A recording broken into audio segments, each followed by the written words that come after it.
Queridos irmãos, queridas irmãs, meu nome é Joston Dantas, eu sou um trabalhador da Casa Espírita Maria Madalena, SEMA, e hoje nós estaremos aqui debatendo um pouco, conversando sobre assuntos de grande relevância para o nosso dia a dia, para a nossa caminhada evolutiva. Mas antes de qualquer coisa, gostaria de convidar a todos que possamos estar fazendo a nossa prece. Fechemos os nossos olhos e nesses instantes roguemos a Jesus que visite os nossos lares, que adentre todos os nossos aconchegos de nossa residência, envolvendo a todas as casas com muita paz e com muito amor, e que de todos esses lares resplandeçam as luzes para todo o nosso planeta, que nesse momento se envolve com dificuldades através dessa pandemia.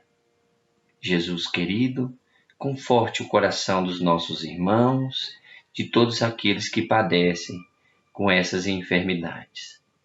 Obrigado mais uma vez, que Jesus esteja presente com todos nós, hoje e sempre, e que assim seja. Bem, meus queridos, vamos lá. Hoje eu gostaria de trazer uma conversa bastante interessante de alguns momentos em que nós temos a oportunidade, a responsabilidade de juntos estarmos conduzindo as crianças, conduzindo os jovens, ou seja, os nossos filhos. E aí, antes de qualquer coisa, eu gostaria de trazer uma pequena história que vai nos ajudar a compreender melhor como... Perdão, eu estou mexendo com 2 computadores e aí é difícil. E hoje nós vamos trazer uma história, e essa história é lá do livro E para o Resto da Vida. Conta que um certo momento, um filho estava com muita dificuldade na convivência com os colegas dentro de casa, com os pais, e aí todo lugar que ele tinha convivência, ele estava com dificuldades, porque ele não sabia dividir as coisas, por causa que ele era violento, porque ele xingava palavrões, e assim ia tendo uma dificuldade atrás da outra. E chegou um certo momento, seu pai chega e chama ele, fala bem assim: olha, meu filho, a gente precisa sentar e conversar, porque todo mundo tem reclamado, seu comportamento não está muito bom, e hoje a gente está aqui para sentar e vamos tentar resolver isso, né? Aí beleza, o menino sentou e falou: pai, mas é porque é tão difícil, eu tento mudar o meu comportamento, mas eu não consigo. Aí o pai falou: tudo bem, vamos fazer aqui um teste. O que você vai fazer? Pega esse balde, coloca aqui do meu lado, enche de água, e aí você vai colocar aqui 3 peras, a fruta pera, dentro dessa água. Ela vai boiar, né? Quem quiser depois descobrir se a fruta pera boia, só botar na água. Aí botou lá na água, né? E aí a pera começou a boiar, né? Naquele balançado ali da água de dentro do balde. Aí o pai falou assim: agora, meu filho, você vai morder essa pera. Aí ele foi, pegou a pera e... Não, assim não. Você vai morder com as mãos para trás, só com a boca, só colocando ali sem apoio nenhum. E aí lá foi o menino, né? Colocou assim o balde próximo e foi tentando, né? E tentava dar uma bocada e não conseguia, tentava dar outra e não conseguia, até que chegou um certo momento que ele já estava perdendo a paciência e foi falar com o pai: não, mas assim eu não vou conseguir não, como é que eu faço? E aí o pai falou: continue tentando. E aí ele continuou tentando, até que com um jeito ele conseguiu encostar a pera na lateral do balde, e ali ele conseguiu mordeu um pedaço, mas com muito custo. Deu só uma beliscada, uma mordida bem curta naquela pera. Aí o menino falou: pai, e o que isso tem a ver com a situação que a gente estava conversando, né?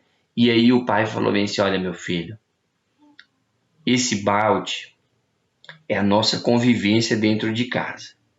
É a nossa convivência com os amigos, com os familiares. É o momento em que nós sentamos aqui para tentar organizar essa nossa convivência. E essa água é o dia a dia. São as dificuldades, as turbulências, as nossas imperfeições.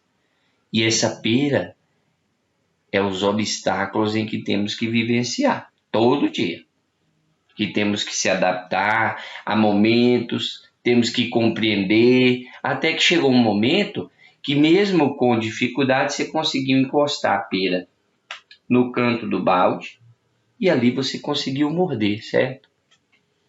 E aí é o dia a dia, meu filho. É preciso que a gente possa aprender a conviver com as mudanças, com cada certa situação em que é vivenciada no dia a dia, para que a gente possa progredir na vida. Com dificuldades, sim, mas sabendo lidar. O que a gente quer trazer com essa história? Qual que é o objetivo nosso nesse momento dessa história aqui? É trazer como uma alegoria, assim como Jesus fazia para nos ensinar através de histórias, trazer através dessa história uma lição para todos nós. Veja bem, a criança estava ali, né? Aquele filho estava com um comportamento fora do normal. O pai, em vez de chegar e já chamar logo a atenção definitivo, tentou orientar o filho através de uma história. E o menino compreendeu, porque a melhor forma que existe através da educação dos filhos é a conversa fraterna, é o momento de sentarmos e colocar o nosso posicionamento.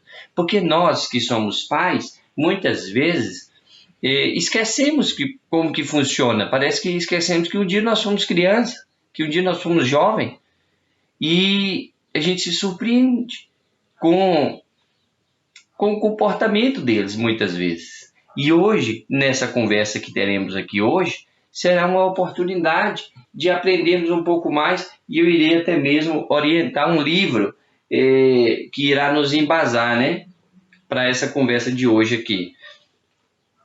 E o livro é esse aqui, ó, A Arte Moral de Educar os Filhos, né, do Walter Barcelos.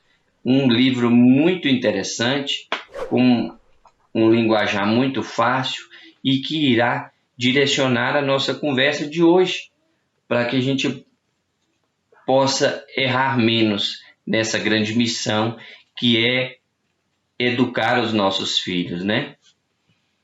Só que juntamente com isso, também teremos o Evangelho segundo o Espiritismo. E aqui no Evangelho tem um capítulo específico, né, sobre honrar o pai e a mãe, como nós devemos conduzir os nossos atos também como filhos, e assim por diante. Como esse outro livro aqui, que é o Conduta Espírita, pelo espírito de André Luiz.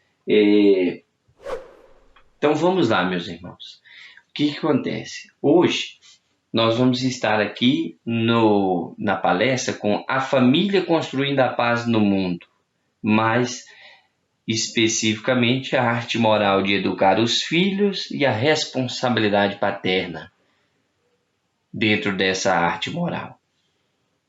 Vejam bem, Jesus, esclarecendo a mulher samaritana lá no Evangelho, está falando também a todos os pais espíritas para que façam do seu lar um templo do Senhor, cultivando o amor verdadeiro no santuário do coração pela convivência fraterna, vencendo todas as más influências e maus costumes que hoje perturbam a beleza da união afetiva na vida familiar. Pais espíritas são os gerentes do templo doméstico. Veja aí, o pai espírita é o gerente, certo? É o gerente de toda o nosso templo doméstico, porque nós estamos aqui responsáveis por gerenciar, por administrar e conduzir todo o nosso lar, certo? Só que o que ocorre no nosso dia a dia? Nós temos a importância de que o filho tem que ter uma alimentação boa, um vestuário, uma casa, uma escola de primeira qualidade. Isso é muito bom, isso é necessário, mas é preciso muito mais do que isso. É preciso que a gente possa trazer para dentro do nosso lar, para dentro da convivência diária com o nosso filho, a religiosidade. A religiosidade é um assunto em que muitas vezes a gente deixa de falar. Nós pensamos na herança que vamos deixar para os filhos, na fortuna, no conforto material. E esquecemos de analisar o conforto espiritual. A religiosidade que é preciso ser trazida para dentro do lar, para dentro da nossa convivência diária com os filhos. E aí eu pergunto, de todos nós, quando foi a última vez? Essa é uma reflexão para cada um de nós. De todos nós, qual foi a última vez que conversamos sobre Jesus com os nossos filhos? Qual foi o último momento? O que a gente trouxe para dentro do nosso lar? Como tem sido a convivência dentro da nossa casa? E aí é indispensável seguir Jesus, vivenciando os ensinamentos do seu evangelho de verdade e amor, com todo o entendimento da inteligência, com todas as funções da alma e com todas as forças do amor do coração. Obedecemos todas as forças do amor do coração ao convite carinhoso e firme do Senhor Jesus. Quem quiser vir após mim, renuncie a si mesmo, tome a sua cruz e siga-me.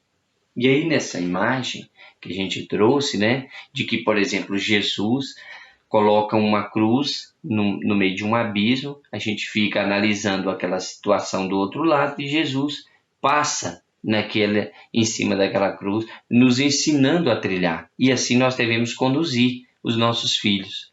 Porque muitas vezes a gente faz, sabe o quê? Coloca ele nas costas, quer blindá-lo, colocar dentro de uma redoma e, na verdade, esquecemos de conduzir, de ensinar como deve ser o caminho correto. Ensinar qual deve ser as adversidades que iremos vivenciar no dia a dia. Ah, não, mas ninguém me ensinou, então eu não vou fazer isso, meu filho. Veja bem, se tudo em que nós passamos de dificuldade na nossa vida, a gente quiser que os nossos filhos passem também, será que é necessário isso? Será que a gente precisa que os nossos filhos aprendam da mesma forma em que nós aprendemos na nossa infância, na nossa juventude? Porque teve pessoas que foram agredidas, violentadas, que passaram fome, que foram humilhadas, excluídas. É preciso que todo mundo passe por isso? Não é preciso de sofrimento para o crescimento, mas é preciso que a gente possa ter uma orientação. E como seria essa orientação? É através do Evangelho. É trazendo para dentro do nosso lar a convivência, o estudo sistematizado do Evangelho, e aí a gente entra com o culto do Evangelho no lar, escolher um dia da semana junto com todos da família. Juntamente com isso, pegar uma água, colocar ali, para que seja fluidificado, para que os espíritos possam depositar dentro daquela água os melhores remédios necessários para o nosso dia a dia.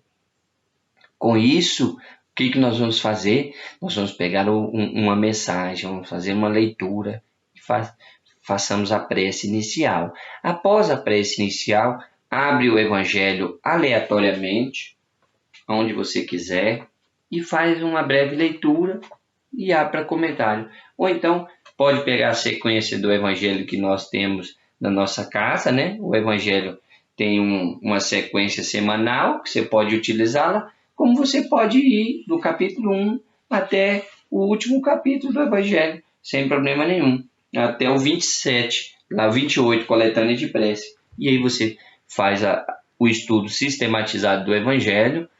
Juntamente com isso, faz o comentário, abre para que todos os participantes do lar comentem sobre o Evangelho.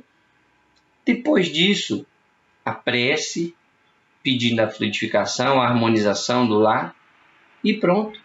Isso tem que ser feito uma vez por semana, sempre no mesmo dia e no mesmo horário. O que eu estou querendo dizer com isso? É criar o hábito. É criar o quê? O bom costume. É fazer com que, desde a infância, todos entendam. Opa, hoje é o dia do Evangelho. Eu tenho um filho de 6 anos. Todo domingo ele sabe que é o dia do culto do Evangelho no lar. Meu culto é domingo, 21 horas. E o domingo ele já fica preparado. Muitas vezes ele já separa ali o Evangelho segundo o Espiritismo. Ele ainda não consegue ler sozinho, mas ele já separa ali para que a gente possa ler junto.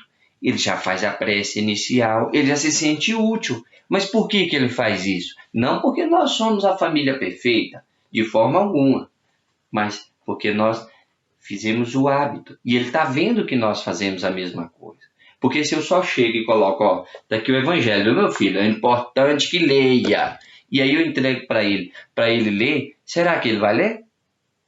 Se ele nunca viu o pai nem abrir ali, para ver o que é que tem escrito naquele livro, será que ele vai achar que é importante? Nós que somos pais, somos exemplos, somos espelhos, somos referência. E aí, aqui no livro, inclusive, eu separei uma frase que eu achei muito interessante para a nossa história de hoje, para a nossa conversa diária, de exemplos. Porque quando a gente busca dar o exemplo dentro do nosso lar, a gente consegue, aos poucos, semear o Evangelho, a boa nova no coração dos nossos filhos, aquele que foi confiado. Então veja bem, vamos para a próxima aqui. Os homens inventaram atos religiosos, como rituais vazios e frios, que não alimentam a alma, não confortam o coração aflito e nem iluminam a consciência. Jesus, porém, ensinou somente a prática do amor puro, que nasce do coração renovado. Se me ameis, guardareis os meus mandamentos. Está lá em João 14:15. Então, o que nós devemos fazer dentro da nossa casa, dentro do nosso dia a dia com os nossos filhos? Não é somente o ritual do culto do Evangelho. Não deve ser uma coisa aleatória. Só porque lá no Centro Espírita fala que é importante de fazer o Evangelho segundo o Espiritismo, é importante fazermos o culto ali, né, para tratar de assuntos com os nossos filhos. Então, vamos fazer. E não pode ser um mero ritual. É preciso que possa ser um momento interiorizado em nossos corações. É necessário que a gente possa estar trazendo isso para a nossa vivência diária, porque vai virar o quê? Um ritual, apenas um ato que aconteceu naquele momento. E a ideia do culto do Evangelho no lar é trazer a paz para nós e para o mundo.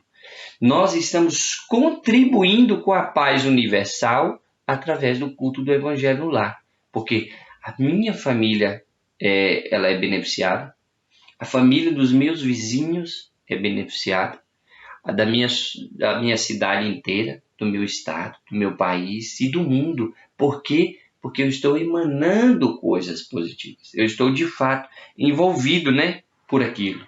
Eu estou sentindo e vivenciando aquele momento. E é importante que a gente tenha isso. E, juntamente com isso, que a gente possa buscar o ato de fé. Então, veja bem, ainda dentro daqui do livro, devem os pais espíritas buscar Jesus com os corações confiantes, para que ele cure não somente a enfermidade orgânica dos filhos, mas essencialmente as doenças da alma, retratadas nas imperfeições, nos vícios e nos maus hábitos que tanta infelicidade trazem as criaturas humanas.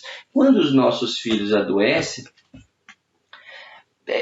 assim, nós que somos pais, a vontade que a gente tem é de tirar a doença da criança e colocar na gente. Muitas vezes a gente pede, qual foi o pai que nunca falou, oh meu Deus, que eu adoeça no lugar dele, né? Que tudo que ele esteja sentindo passe para mim, porque eu não quero que ele sinta isso.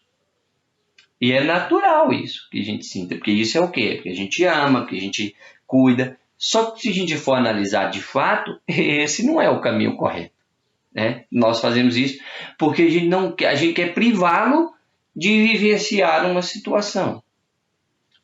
Mas nós temos que estar confiantes de que Jesus, ele não desampara nenhum de nós, que ele sempre está a nos apoiar, nos orientar, nos direcionar no caminho correto do bem, certo? Mas que a gente possa aprender a lidar com essas dificuldades, inclusive dos nossos filhos, para que eles possam o quê? Serem curados das suas enfermidades físicas, de qualquer doença que possa estar acometido no momento, ou mesmo que ele possa ser curado também das suas inferioridades trazidas pelo Espírito, de outras vivências. Até porque os nossos filhos são espíritos que conviveram inúmeras outras encarnações. Eu oriento, inclusive, um outro livro, que é aquele Nossos Filhos São Espíritos. Agora, um ponto importante em que a gente vai abordar agora é porque nós que somos pais, muitas vezes transferimos a responsabilidade da educação dos filhos para o outro, para a escola, para os avós, para a creche, para o centro espírita na evangelização infantil, para qualquer lugar, e nos furtamos da nossa responsabilidade. E aqui no livro também tem um outro ponto muito importante que eu trouxe. Que os pais espíritas não se iludam. Veja bem, o livro fala inclusive sobre ilusão. Que os pais espíritas não se iludam quanto às suas responsabilidades educacionais, pois elas são intransferíveis. Ninguém poderá fazer por vós a parte da educação moral que vos compete no aconchego afetivo junto aos amados filhos. Quando nós assumimos a responsabilidade de sermos pais, isso já foi organizado espiritualmente, já foi planejado no mundo espiritual. E não foi planejado lá pelos espíritos e eles mandaram, opa, vou mandar para aquela família esse espírito aqui, para eles conduzir, não. Ao contrário, nós, no mundo espiritual ainda, antes dessa encarnação, sentamos juntamente com os nossos companheiros, né, que iremos assumir naquela encarnação, aqueles que farão parte da família. Pai, eu quero ser pai, eu quero ser mãe, eu quero me responsabilizar por conduzir esse espírito, por aprender com ele também e para fazer reparações. Porque ninguém passou por um lar, ninguém veio para uma casa absolutamente por acaso. Todos nós temos um compromisso, uma responsabilidade de juntos estarmos aqui. Ninguém passa na vida do outro por acaso. E nós, familiares, mais ainda. É nós que temos a responsabilidade e o compromisso um com o outro, de conduzir. E aqui no Evangelho, fala que quando chegarmos no mundo espiritual, vai ser nos perguntado: o que fizestes do filho que lhe confiaste? Certo? E aí? O que nós poderemos dizer? Ah, não, eu transferi. Na verdade, eu não tinha muito tempo porque eu trabalhava, eu estudava. Não, eu tinha tal responsabilidade. E a maior responsabilidade é da condução de espíritos. E nós temos essa responsabilidade. Só que juntamente com isso, tem um outro ponto muito importante. dessa condução? É o exemplo. Fazei, ainda outro ponto aqui dentro do estudo. Fazei de tudo para vossos filhos, em matéria de esclarecimentos morais e espirituais. Veja bem, fazei de tudo para vossos filhos, em matéria de esclarecimentos morais e espirituais. E dai bons exemplos, a fim de que os heróis mágicos, mocinhos violentos do cinema, televisão e revistas em quadrinhos não tomem posse mental no terreno dos coraçõezinhos, o lugar sagrado para a habilitação de Jesus, o nosso Mestre e o enviado de Deus, o Pai Criador.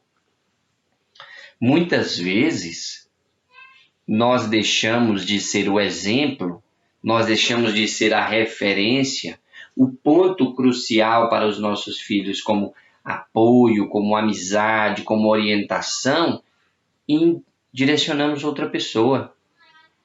Passamos para frente e a televisão assume essa responsabilidade, a internet, um coleguinha da escola, um amigo perto de casa.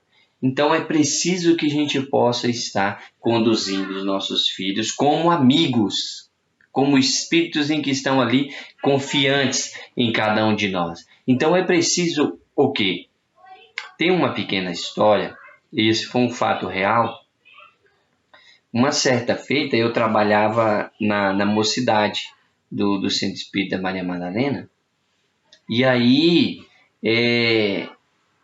nós fizemos uma reunião de pais no centro, e a mãe de uma jovem de 12, 13 anos mais ou menos, me procurou e falou: olha, minha filha não confia em mim.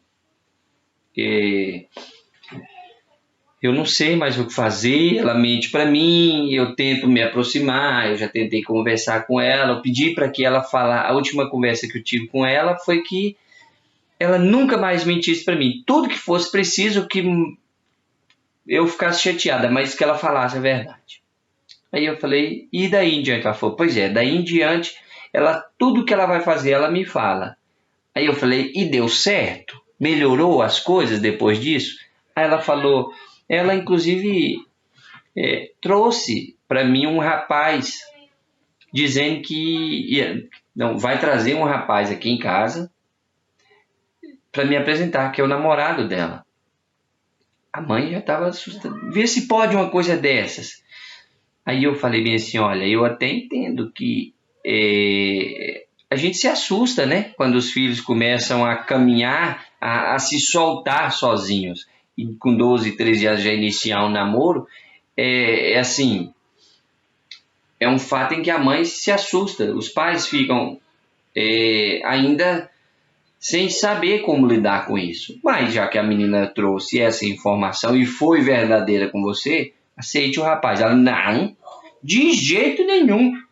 Eu não irei aceitar. Não quero, de jeito algum. Eu não vou aceitar. Se ela trouxer, eu ponho ele para fora e vou fazer ela passar a maior vergonha. Aí eu disse bem assim, olha mãe, veja bem. Você não pediu para ela falar a verdade para você? Você não pediu para ela confiar, para ela ser sua amiga? A hora que ela tem a oportunidade de confiar em você, você vai lá e já retrai a moça, vai ficar complicado. Ela vai voltar a mentir e ela vai passar essa informação para outra pessoa. Ela vai buscar outro ponto de apoio. E ela começou a perceber que o ponto de apoio poderia ser você. Então eu sugiro a você que procure a sua filha novamente e traga o rapaz. Converse com ele. E outra coisa que eu disse lá no início da nossa conversa hoje. Muitas vezes nós esquecemos que um dia nós somos jovens. E o que nós, quando somos jovens, gostamos de fazer? Desafiar, né? Afrontar. Se a mãe falasse não, ela ia continuar namorando. Até porque eu disse, mãe, esse namoro já existe há muito tempo. Não é porque o rapaz chegou para ela e falou, hoje eu quero namorar com você.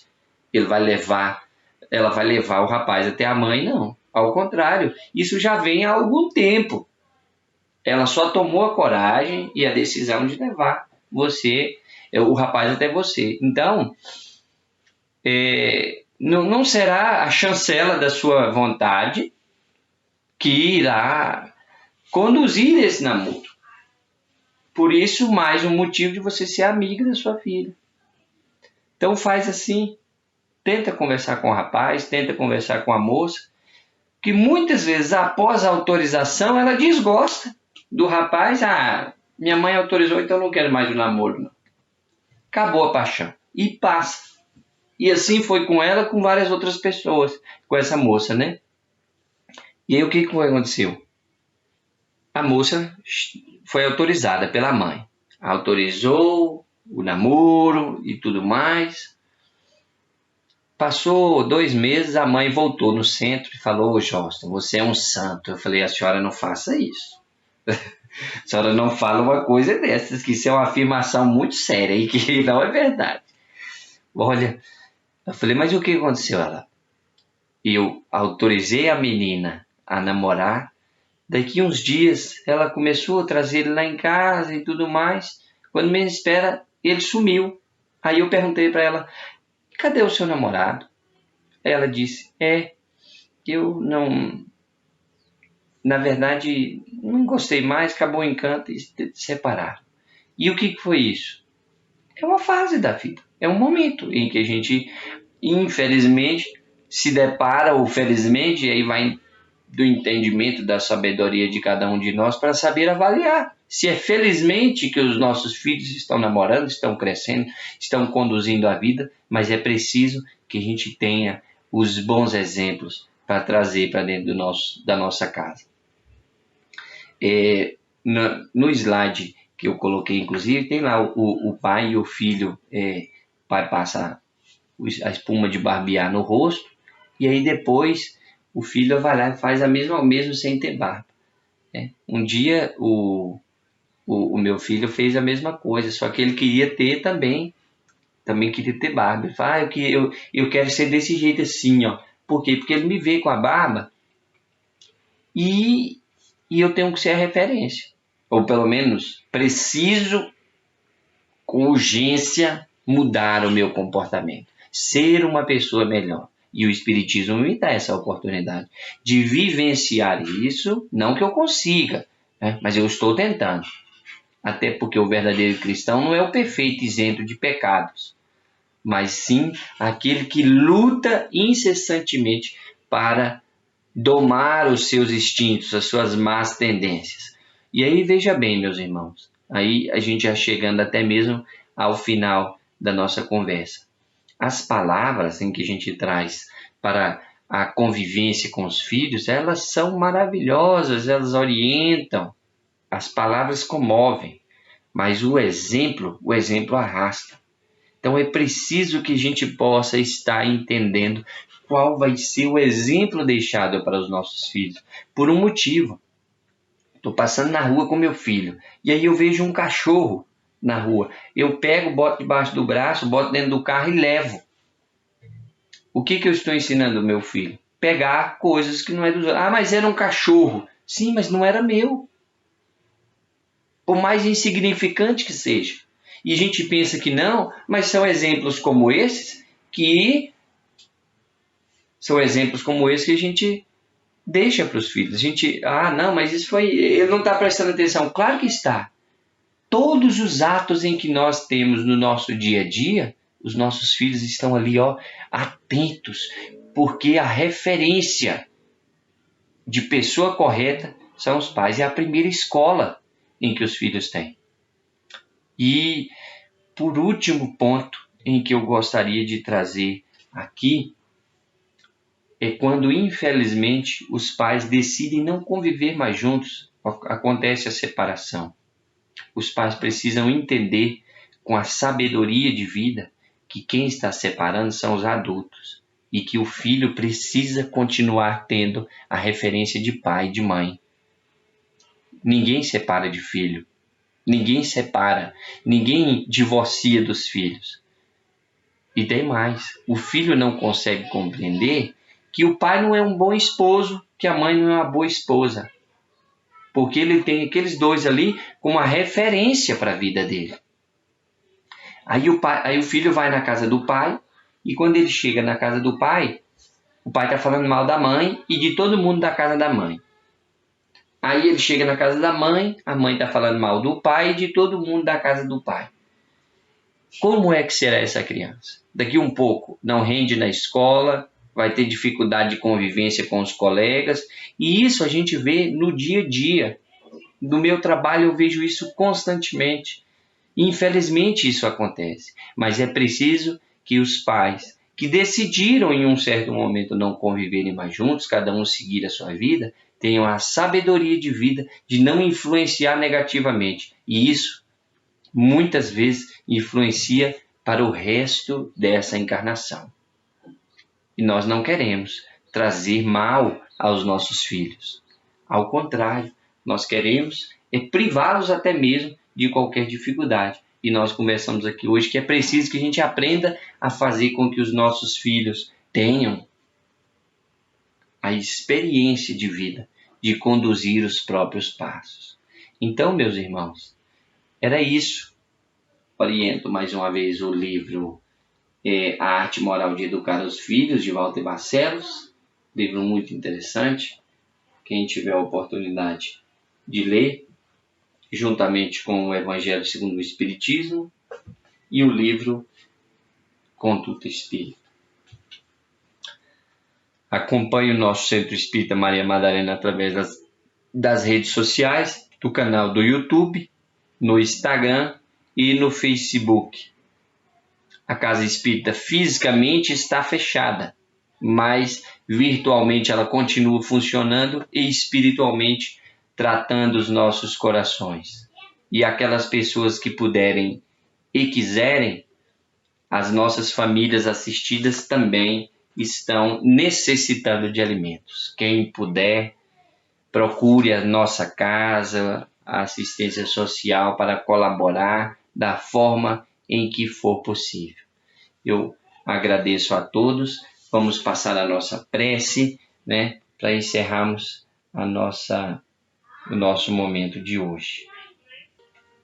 Então, fechemos os nossos olhos nesses instantes para, sim, mais uma vez agradecer ao Mestre Jesus pela oportunidade de juntos estarmos estudando um pouco mais sobre a importância da nossa família, a importância da paternidade, da maternidade e a importância de recebermos espíritos confiados pelo nosso Criador maior, para que possamos conduzi-los.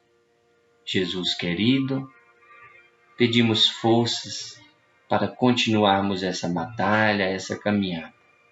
Obrigado mais uma vez. Fortaleça todas as famílias. Assim, Jesus, encerramos mais um momento. Obrigado por tudo e que assim seja. Meus irmãos, muito obrigado a todos. Que Jesus nos abençoe e possamos ter uma ótima semana. Até mais. Nem se eu pudesse ter o pôr do sol, a lua, as estrelas, toda natureza, nem se eu tivesse todo ouro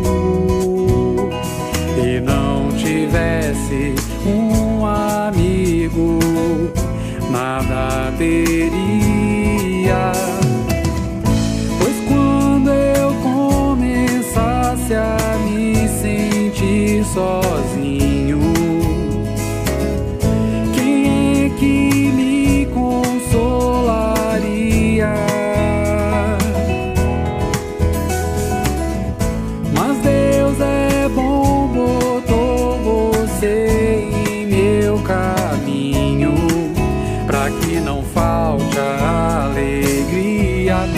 você vai estar para sempre dentro do meu coração.